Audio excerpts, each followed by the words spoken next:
Hey guys, don't ask me why this is the unboxing I'm the most excited about. So I can't remember exactly what prompted me to buy a Harley Benton bass. I'd done that video where I used my Dean bass and I just wasn't happy it didn't have enough options. It only had one pickup and one volume and one tone. And I was keeping an eye out for a good deal on the Fender Squire or Mexican, jazz bass. And I said, well, why don't I see what Harley Benton has? And I did get the Harley Benton jazz bass, as you saw, but then I also got this. And, man, am I excited about this. And I can't tell you why. I'm not a bass player.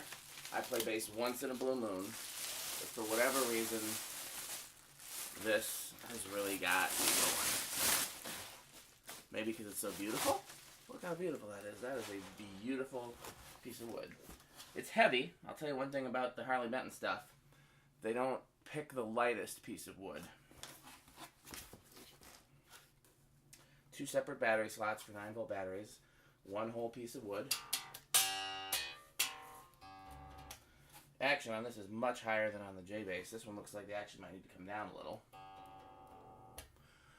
Well, I'll fool with it. I'm not sure if you can see me over here. Yeah, you can.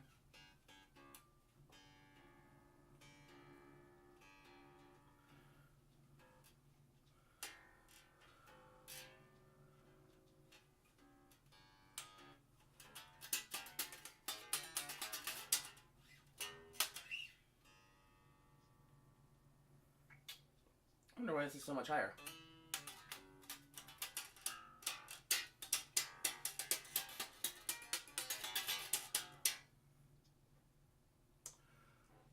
Well, I might play with the action a little bit.